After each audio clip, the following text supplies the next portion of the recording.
بعض الأقاويل أي شيء قليلا من القول, angeliongeza kitu kidogo katika maneno ya Allah ama akapunguza, kama ilivyokuja katika tafsiri ya Qurtubi, ama akapunguza kidogo katika dini, basi Allah anaendelea anasema la akhadna minhu bil yamin, tungemshika yeye kwa mkono wa kulia kwa kumkata mshipa wake wa fahamu.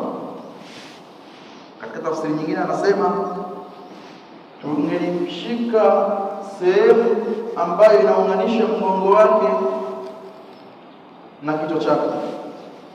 Ndugu zangu katika imani, Muhammad, mtume wetu Muhammad sallallahu alaihi wasallam hakuongeza katika dini wala kupunguza katika dini, isipokuwa alifikisha Uislamu kama ilivyotakiwa.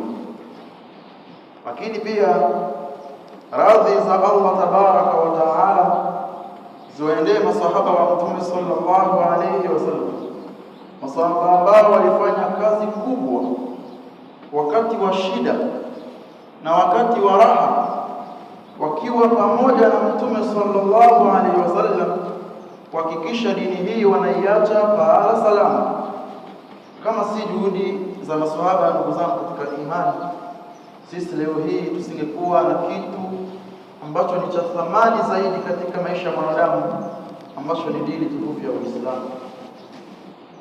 Asina ya kusahau na sisi wenyewe nafsi zetu kuzidi kumuomba Allah tabaraka wa taala azidi kutupa hidayah katika dini, na mwishowe atupe mwisho uliokuwa mwema kabisa, kwani anasema mwenyewe Allah tabaraka wa taala wal aqibatu lilmuttaqin, mwisho mwema utawathibitikia wale ambao walikuwa wakimcha Allah tabaraka wa taala. Maudhui ya hutuba yetu ya leo yanasema, kama tulivyosoma aya za mwanzoni kabisa, ukatazo au ubaya wa kujifananisha na wale ambao si Waislamu. Katazo juu ya kujifananisha na wale ambao si Waislamu. Allah tabaraka wa taala anasema ndani ya Qur'an, baada a'udhu billahi minash shaitani rajim, walan tarda anka al-yahud wala an-nasara hatta tattabi'a millatahum. Enyi Waislamu, enyi waumini, enyi wafuasi wa Nabii Muhammad, vyovyote vile hawezi kukupendeni Mayahudi na Wakristo isipokuwa watakupendeni na kukuridhieni pale ambapo mtafuata mila zao. Allah tabaraka wa taala ayetumba sisi Waislamu na ambao si Waislamu, sote anatujua nafsi zetu. Sasa huyo ndo ametuhakikishia kwamba ambao si Waislamu hawakupendi sisi Waislamu hata kidogo, japo sisi tunawapenda wasiokuwa Waislamu kuliko hata tunavyowapenda Waislamu wenzetu. Aya nyingine Allah tabaraka wa taala anasema, qul, sema ewe Muhammad, ya ayyuhal kafirun, enyi makafiri, enyi ambao mnakufuru Allah tabaraka wa taala. Wanakufuru kivipi? Kuanzia kukubali Allah tabaraka wa taala, kuanzia kukubali Qur'an, kukubali Mtume Muhammad sallallahu alaihi wasallam annahu jaa bil haqq wa zahaqa al batil, wamekataa. Kwa hiyo Muhammad waite au tena, aya zikawa zinajirudia rudia katika suratul Kafiruna hii, akasema la a'budu ma ta'budun, na waambie Muhammad au si Waislamu kwamba siwezi kuabudu ambacho nyinyi mnakiabudu, wala antum, wala nyinyi ambao si Waislamu, abiduna ma a'budu, amwezi kuabudu ninachokiabudu, au ninaye mwabudu ambaye ni wa kweli Allah tabaraka wa taala. Wala ana, wala mimi Muhammad na wafuasi wangu Waislamu muumini, wala ana abidu ma abadtu, wala mimi siwezi kuabudu ambacho mnakiabudu. Wala antum aabidun, wanasema wanachuoni itikrari al-aya yadullu ala ahmiyatiha, kurudiwa kwa kitu unafahamisha juu ya umuhimu wa kitu hicho, kwamba tuchukue tahadhari. Wala nyinyi hamwezi kuabudu unachokiabudu. Mwishoni kabisa Allah akasema, waambie ambao si Waislamu watangazie hivyo, japo sisi leo tunaogopa kumwambia hivyo, kwamba lakum dinukum waliya din, nyinyi mna dini yenu na mimi Muhammad nina dini yangu. Jambo ambalo aya hii ya mwisho lakum dinukum waliya din, sisi tumekuwa ni waoga wa kutangaza na kujinasibisha na dini yetu, kwamba ana muslimun, mimi ni Muislamu, wa anta kafirun, na wewe ni kafiri, si Muislamu. Badala wake tumekuwa tukishirikiana nao kila jambo, kila kitu, kama alivyoeleza Mtume sallallahu alaihi wasallam.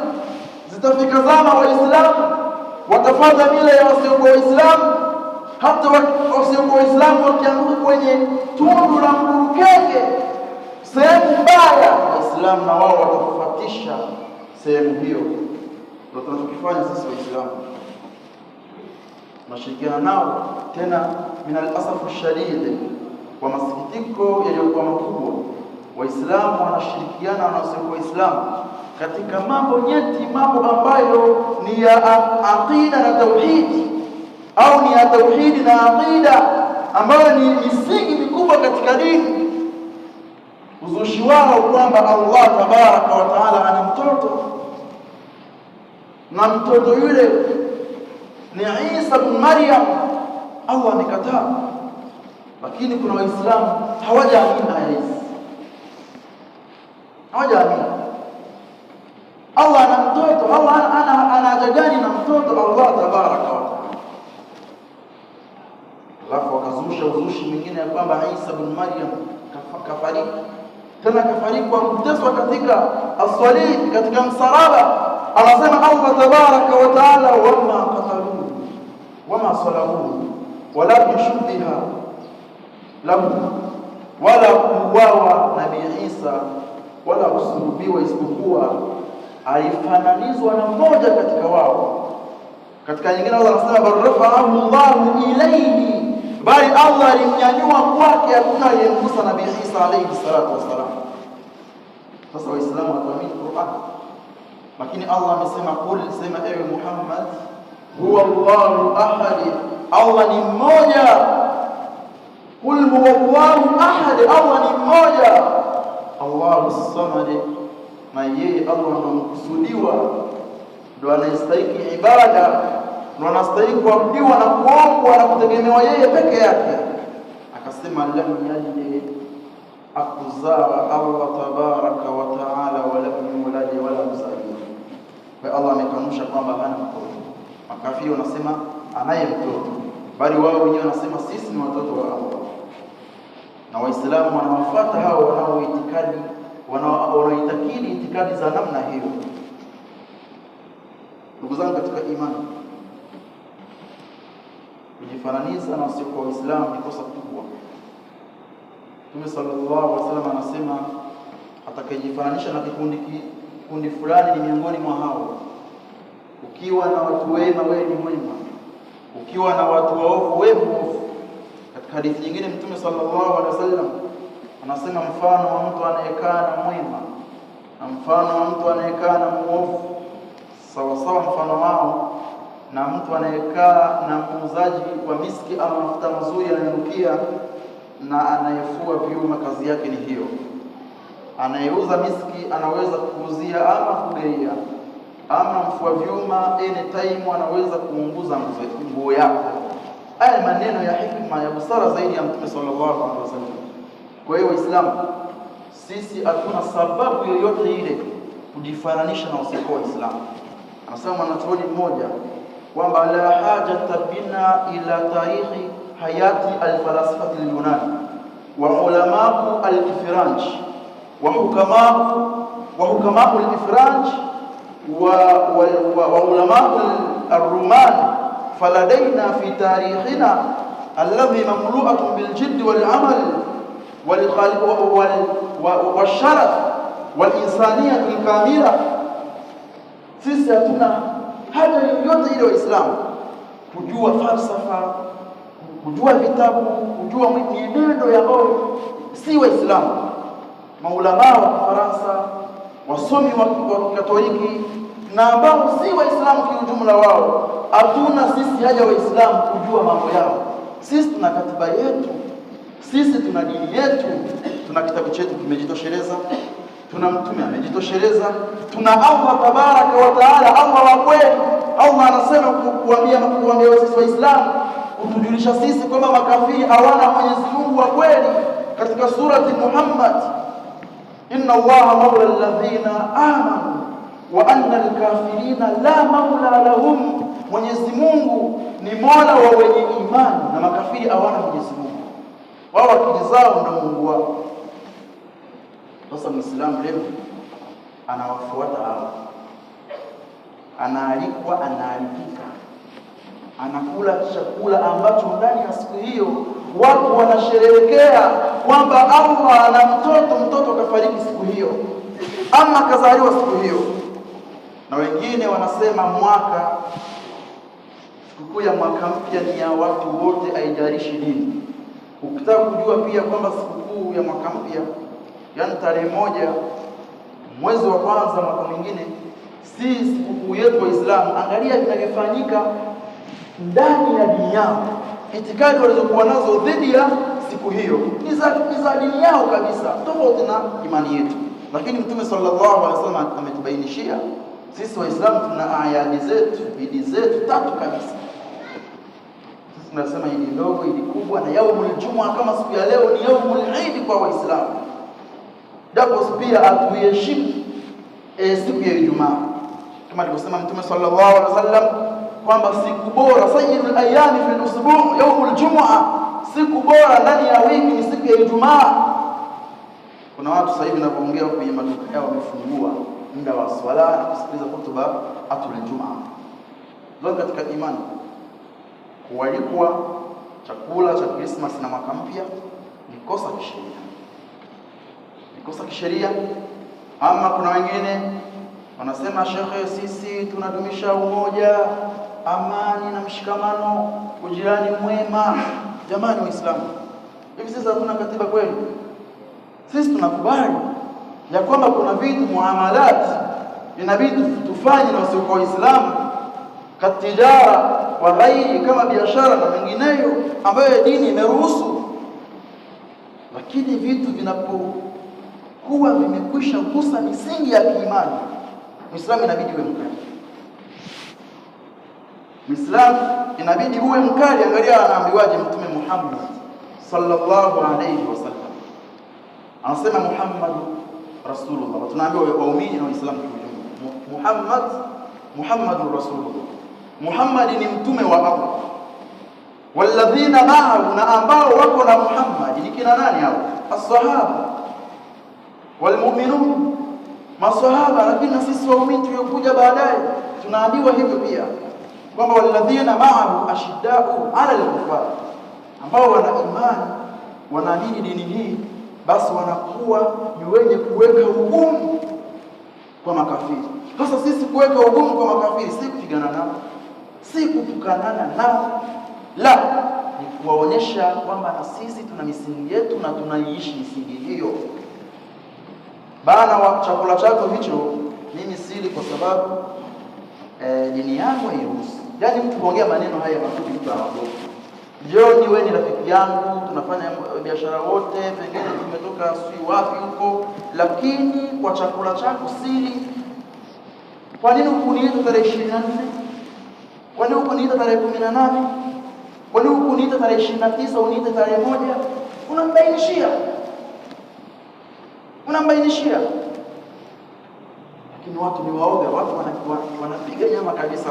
Huku kabisa katoka kwa John amechinjwa kwa jina la Yesu. Mtu anakula kwa stima ya wasiwasi, afu bado mazala yakulu anna muslimun au ana muslimatan. Si sahihi. Nambainishia, kumwambia misingi yangu ni hii, dini yangu ni hii. Ijumaa naenda msikitini. Na al-kufar alladhina kanu ma rasulillah sallallahu alaihi wasallam walifanya kila njia, waliongea kama haya. Makafiri walimwendea mzee Abu Talib, baba yake mdogo na Mtume sallallahu alaihi wasallam, wakamwambia Abu Talib, mwambie Muhammad aache kutukana baba zetu, aache kudhalilisha dini yetu na miungu yetu, kupumbaza akili zetu. Muhammad alipoita na mzee Abu Talib akamwambia, Makureshi wametoka hapa, makufari wanasema kadha kadha kadha. Muhammad akamsikiliza na mzee Abu Talib aliwajibu vizuri tu, insha Allah akija kijana atamwambia. Aliwaambia. Muhammad alipoambiwa alikataa, alisema lazima nitekeleze misingi ya Mola wangu, ya dini yangu. Wakaja manabii wakasema, sisi tumevumilia, nahnu la nasbiru ala shatmi abaina wa tadlili alihatina wa uqulina. Sisi hatuwezi kuvumilia kutukana baba zetu na dini yetu, kupumbazwa akili zetu sisi. Fa imma an tamna abna akhika wa imma an ta'adhana bina bimanihi, imma umzuie mtoto wa ndugu yako Muhammad aache kukashifu dini yetu, au sisi utupe ruhusa tumzuie wenyewe. Muhammad alipoambiwa alijibuje? Alisema, ewe babangu, laiti jua liwekwe upande wa kulia na mwezi upande wa kushoto, vyote hivi vinishinikize mimi kuacha dini, kuacha kusimamia misingi ya tauhidi na aqida, siwezi mpaka Allah mwenyewe aseme, si amri yangu mimi. Wakaja mara ya tatu. Angalia wanajuhudi hao, ndio zinazoendelea mpaka leo. Namna gani Muislamu atoke kwenye leli, kwenye misingi ya kumtambua Mola wake na dini yake na mtume wake Muhammadun sallallahu alayhi wasallam. Wakatafuta kijana mmoja mzuri sana, bado ana nguvu, anaitwa Umara. Wakamleta pale, akamwambia mzee Abu Talib, khudh hadha alfata waladan lak wa aslim ilayna kuna akhika linaqtuluhu. Kijana huyu mchukue, umfanye awe mwanao, awe niaba ya Nabii Muhammad. Sasa la kufanya wewe, tupeni kijana huyu Muhammad tumuue, kwa sababu anagusa vitu ambavyo vinafurahisha nyoyo zetu, miungu yetu, baba zetu, akili zetu. Mzee Abu Talib alikuwa mnyonge, na hapa ndo nilikuwa nakatafuta. Mzee Abu Talib alionyesha msimamo kwamba niwape mtoto wangu mumuue, wa kwenu ni mlee, bisa matatulbun, tena kwa alama ya kushangaa kabisa. Hicho ndo makitaka, maona hiyo ndo akili sahihi. Farajau ala anfusihim, wakarudi kwenye nafsi zao, wakarudi nyumbani na aibu tele kabisa. Kwa ndugu zangu katika imani, tangu kipindi cha Nabii Muhammad sallallahu alaihi wasallam, makafiri wanatafuta sisi watuachanishe na dini yetu sahihi, watuachanishe na misingi yetu ya Qur'an, watuachanishe na mafundisho ya mtume wetu Muhammad sallallahu alaihi wasallam. Na baadhi ya Waislamu wakakubali, wakawa wasaliti wa dini yao. Mimi nawaita wasaliti. Haiwezekani una akili sahihi, una akili timamu, una Allah wa ukweli, una Muhammad ambaye ni mtume sahihi, una kitabu ambacho ni katiba sahihi, baada ya ufahamu na kusimamia misingi ya dini yako. Haiwezekani kwa Muislamu. Wewe unakuwa ni masuhulia mbele ya Allah tabaraka wa taala. Kwa hiyo akija mtu akakwambia na kualika, mwambie sialikiki. Tena kuna wengine wanakuwa waoga, usiwe muoga, mwambie moja kwa moja, chakula hicho mimi sili. Ndani ya chakula hicho naadhimisha kwamba Mwenyezi Mungu ana mtoto, na mtoto kafa siku ya leo ama kafufuka siku ya leo. Mwambie hivi. Akitoka pale ataenda naongea peke yake. Pale Uislamu. Lakini kuna mmoja kabisa katika taifa Shia anasema inajuzu kabisa, inafaa. Mashia inafaa kabisa. Na hawa ndio wanaruhusu ndoa za muda. Hawa ndio wanaruhusu kaumu Lut. Wanasema sisi huo ni umoja gani? Tuma ameshaambiwa, waambie sisi tuna dini yetu na misingi yake, na wao wana dini zao na ubavu wao kabisa. Muislamu tuwe na msimamo. Wewe kama ulikula Christmas na mwaka mpya, una kazi kubwa kutubia mbele ya Allah tabaraka wa taala.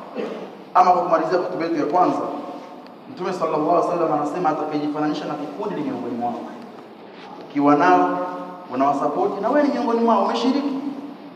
Mbingu zinataka kupasuka na ardhi, majabali, sababu tu Mwenyezi Mungu kuambiwa na mtoto. Afu wewe unashiriki siku hiyo ambayo wanaadhimisha Allah kuwa na mtoto. Allah kuwa na mtoto. Tuzama katika imani. Allah anaumba anapotaka. Mwanadamu ameumbwa kwa sampuli 4. Kuna mwanadamu ambaye yeye ana baba wala hana mama, ambaye ni Nabii Adam alayhi salatu wasalam. Mwenyezi Mungu kamfinyanga kwa udongo, anavyojua yeye kawa mwanadamu, kakamilika kabisa. Na kuna mwanadamu mwingine yeye ameumbwa akiwa na baba yake hana mama, naye ni Hawa. Baada ya Nabii Adam kuoteshwa kijipu katika ubavu wake ama upande wake wa kushoto, kwenye kijipu au jipu lile akatokea mama yetu mpendwa kabisa Hawa. Kwa hiyo ana baba yake hana mama. Lakini kuna mwanadamu yeye ana mama yake hana baba yake, ambaye Nabii Isa alayhi salatu wassalam. Alafu kuna namba 4, mimi na wewe tuna baba na mama, ndo tukawa hai tukapatikana kabisa. Sasa yote yakhluqullahu ma yasha, Allah anaumba anapotaka, hapangiwi. Leo hii nyoka hana miguu na macho, jongo ana miguu hana macho, lakini wote viumbe vyote vinatembea hivi, na nyoka ana madhara japo kwamba hana miguu, anakimbia. Allah anaumba anapotaka. Sasa kwani Allah anasemaje ndani ya Qur'an? Kwamba hakika Isa mfano wake mbele ya Allah ni kama Adam. Allah alisema kuwa na akawa. Ud'u rabbakum fa innakum muqinuna bil hijab.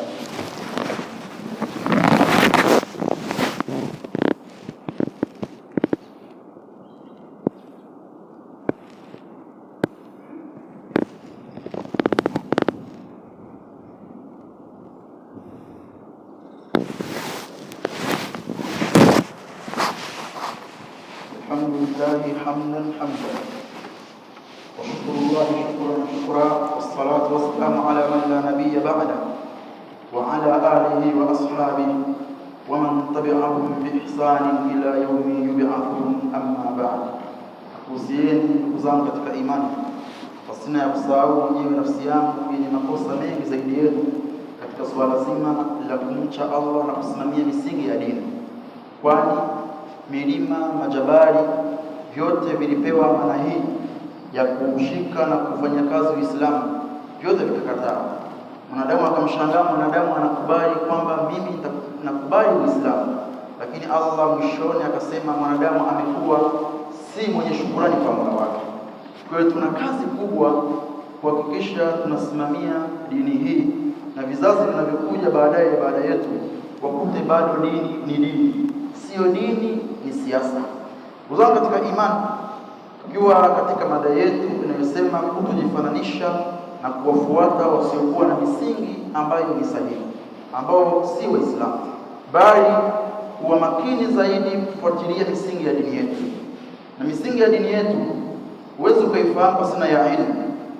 Na mara nyingi mimi nikisimama hapa, vyovyote vile wanajitahidi kuongelea jambo hili la elimu, kwa sababu elimu ndio kila kitu. Elimu ni kitu kikubwa sana. Unapokuwa na misingi ya elimu, lazima utajua dini yako. Unapokuwa una elimu, lazima utajua cha halali na cha haramu. Utajua asiyekuwa Muislamu kuishi na vipi. Si kuchanganya haki na batili, si kuchanganya shubha, si kuchanganya mambo ambayo hayakuwa na maelekezo ya Mtume Muhammad sallallahu alaihi wasallam. Kwa hiyo bado tuna kazi kubwa, vijana wetu na watoto wetu kuwapeleka katika madaris al-ilmi, kwa sababu ya kuepusha vitu kama hivi. Leo hii watoto wengi wa Kiislamu wanajua hivyo kwamba Muislamu na Mkatoliki ni kitu kimoja, kwamba sisi ni sawa. Mimi nimeshuhudia watu wanawake wamevaa niqabu kabisa, wanaingia kwa kanisani, kumbe kuna mwanamke mwenzao ana binti yake anaolewa ndoa ya kanisani, na wao wameingia kule kanisani, wala si kama kulikuwa na dharura, kuna mvua inanyesha, misingi ile waliokuwa nayo ni hiyo, kwamba sisi na wao ni kitu kimoja. Tena watu wanakuja kusema mbona nchi yetu imekuwa hivi muda mrefu, ndio dini mbili kubwa zinajulikana. Si hivyo. Ni kweli kwamba Waislamu ni wengi na Wakatoliki inawezekana ni wengi zaidi, lakini ndio wache misingi yako wafuate kwa kuwa ni wengi. Ndio wache dini kabisa, wache misimamo. Kuna vitu nimesema tunapaswa tushirikiane nao, lakini vingine haturuhusiwi kabisa. Ambavyo haturuhusiwi vijuaje, ndio ukae darasani ujue tauhid, ujue aqida, ujue dini, ujue mipaka yangu ni ipi. Naona sasa vijana hawa wanaoibuka hivi sasa hawasipelekwe katika madaris, wanajua hiyo ni sahihi kabisa. Sisi tumekwama upande wa elimu ya dini, na bali hatuwezeshi wale waliokuwa na dini. Kwa hiyo vijana mimi na wasapoti kukataa kusoma dini. Kwa sababu gani? Kijana anamuona mwalimu wake, ustadhi wake alivyo, anavyoishi, haya maisha ashwaia ovyo. Kwa hiyo anaona hakuna haja kusoma dini. Lakini tungekuwa tunapambana na mashaikh zetu na imamu wetu, walimu wetu, hawa vijana na wao walikuwa na nia na mapenzi ya kusoma dini yao. Kinaona dini. Leo hii hapa nikiuliza nani ambaye anataka mtoto wake awe shekhe au ustadhi, watanyanyua mikono watu 10. Haliyakuwa tuko watu 300 msikitini. Unaona? Sasa wasiokuwa Waislamu wao wana mipango kabambe na ya kusababisha watu wapende ile dini yao, japo si dini sahihi. Mtu anasoma kabisa kipaimara, ubatizo, komunio, anaenda frateri, anaenda padirisho, anaenda paroko, anaenda mpaka askofu, kardinali, mpaka papa kabisa. Vyao vingi. Sisi mtoto akifika darasa la 7 basi anaacha masomo yake. Unajua mabinti wamekuwa sahihi, kwa hiyo kama amekuwa, yaani baada ya pewe msingi sahihi ndo anaanza kuandikiwa madhambi, ndo anasogelea ndoa yake huyo, biashara zake huyo. Unasema binti kakua, kijana unajua sasa hivi kuna biashara anafanya. Subhanallah. Kwa hiyo Waislamu tusikubali kabisa kuacha dini. Tukiacha dini yetu, dini ambayo maswahaba wamekatwa mikono, wakafa wakiwa ni viwete, wakafariki pasina viungo vyao. Mtume alingolewa meno, ana meno manne ya mbele kabisa, akuwa nayo mtume wakati anafanya. Sababu ya dini hii. Sasa sisi tumepata dini hii pasina ya kupigana. Dini ambayo ni jihad nafsi, pambana nafsi yako, una chochote ukatoa kwa ajili ya Allah. Na yenyewe tumeshindwa pia. Tumeshindwa. Sasa wewe pima kama tu Uislamu sasa hivi una hali hii 2026. 2070 huko miaka 30 ijayo Uislamu utakuwa una hali gani? Na Uislamu ukiharibika mikononi mwetu, tuna kipi cha kumwambia Allah tabaraka wa taala? Kwa hiyo tupambane kwamba ndani ya nyumba yangu mimi swala zipo, lakini misimamo ya dini ipo. Sasa hivi ndugu zetu wengi Waislamu zetu wameenda mikoani, kwa shangazi, kwa mjomba, wa Katoliki. Mtu analishwa nyama ya nguruwe kabisa na pombe wanakunywa.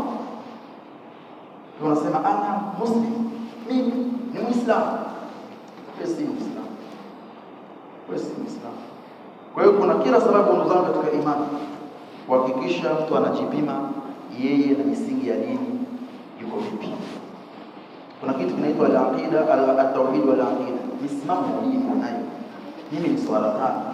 Kwamba asiyeswali tena aishi kama akili inaanza kufanya kazi atoke kabisa.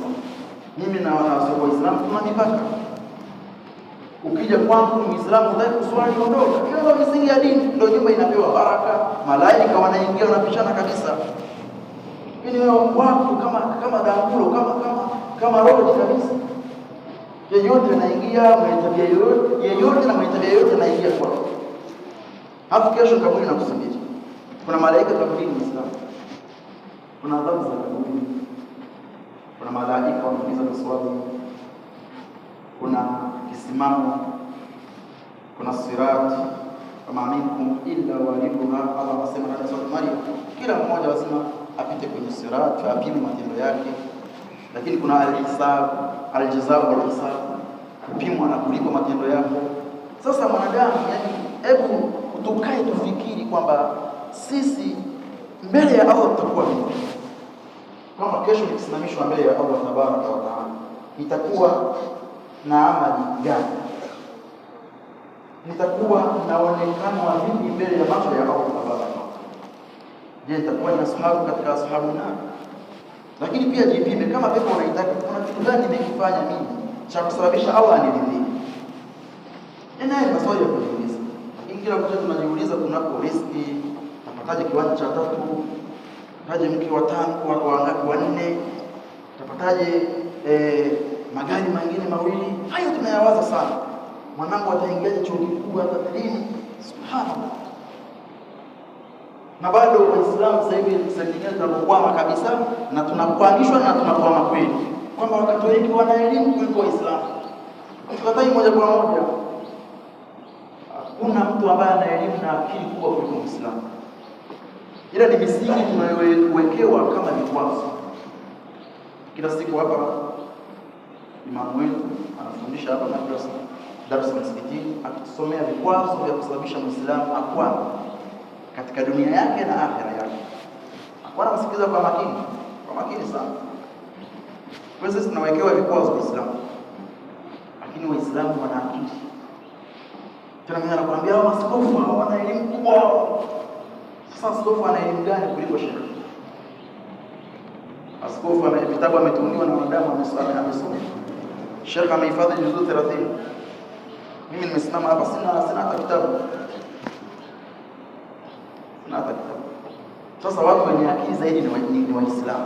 Ila kuna vitu sisi tunavifanya vinasababisha kukwama kunako dini yetu na dunia yetu kwa ujumla. Allahumma wafil lilmu'minina wal mu'minat wal muslimina wal muslimat wal ahya'u minhu wal amwat innaka antal ghafurur al-mujibud da'wat. Allahumma wafil lilmu'minina wal mu'minat wal muslimina wal muslimat والأحياء منه والأموات إنك أنت الغفور المجيب الدعوات. اللهم سهل لنا مما نريد ونجنا مما نخاف بفضلك يا لطيف وأنت على كل شيء قدير. اللهم آتنا في الدنيا حسنة وفي الآخرة حسنة وقنا عذاب النار وعذاب الدين وعذاب القبر وفتنة المحيا والممات ومن شر فتنة المسيح الدجال. اللهم صل على محمد وعلى آل محمد كما صليت على إبراهيم وعلى الله أكبر.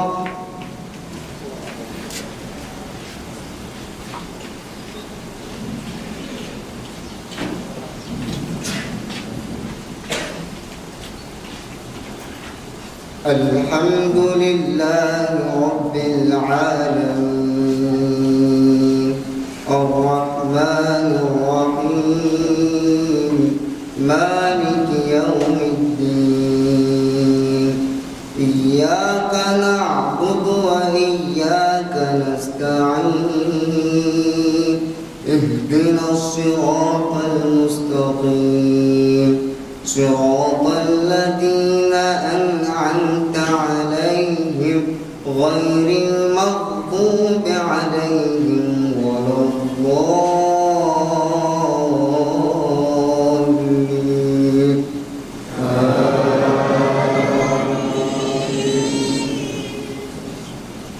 الله السماوات والأرض مثل نوره كمشكاة فيها مصباح المصباح في زجاجة الزجاجة كأنها كوكب دري يوقد من شجرة زيتونة مباركة لا شرقية ولا غربية يكاد زيتها يضيء ولو لم تمسسه نار نور على نور نور على نور يهدي الله لنوره من يشاء ويضرب الله والله على كل شيء عليم. في بيوت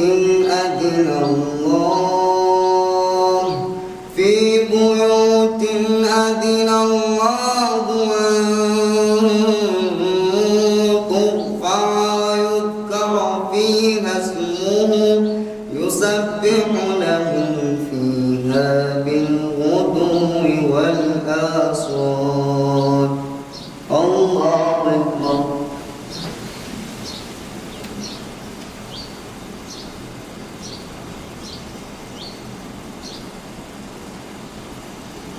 سمع الله لمن حمده.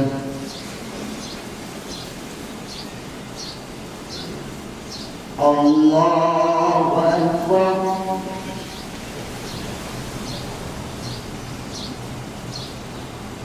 الله أكبر.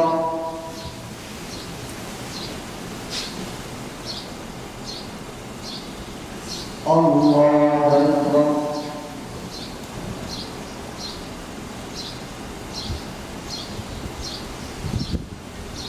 الله أكبر. الحمد لله رب العالمين الرحمن الرحيم مالك يوم الدين.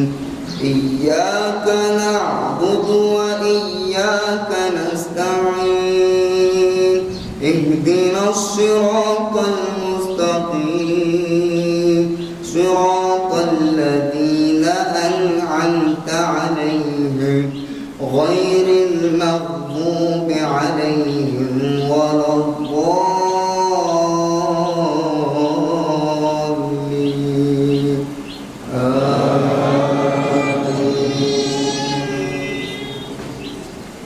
إن في خلق السماوات والأرض واختلاف الليل والنهار لآيات لأولي الألباب الذين يذكرون الله قياما وقعودا وعلى جنوبهم ويتفكرون في خلق السماوات والأرض ربنا ما خلقت هذا باطلا سبحانك فقنا عذاب النار. ربنا إنك من تدخل النار فقد أخزيته وما للظالمين من أنصار. ربنا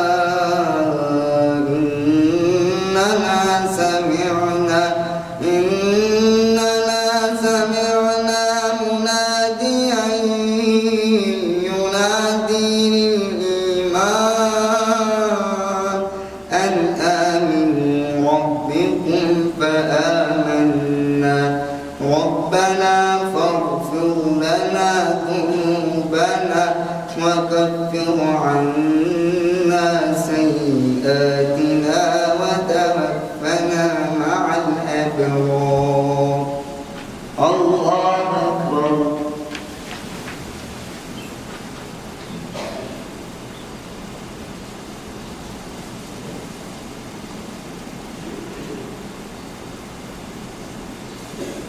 سمع الله لمن حمده.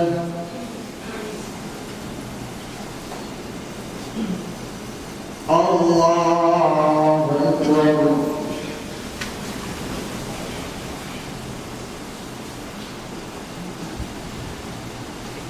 الله أكبر.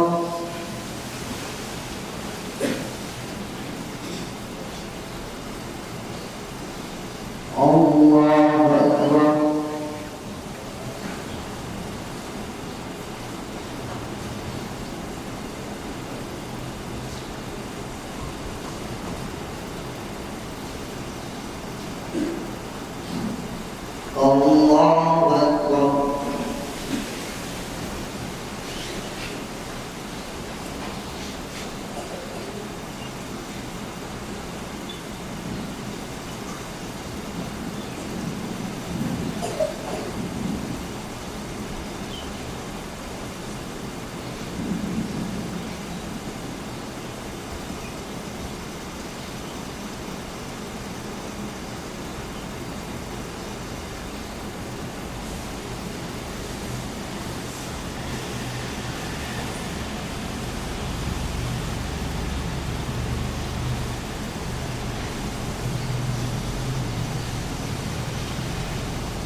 السلام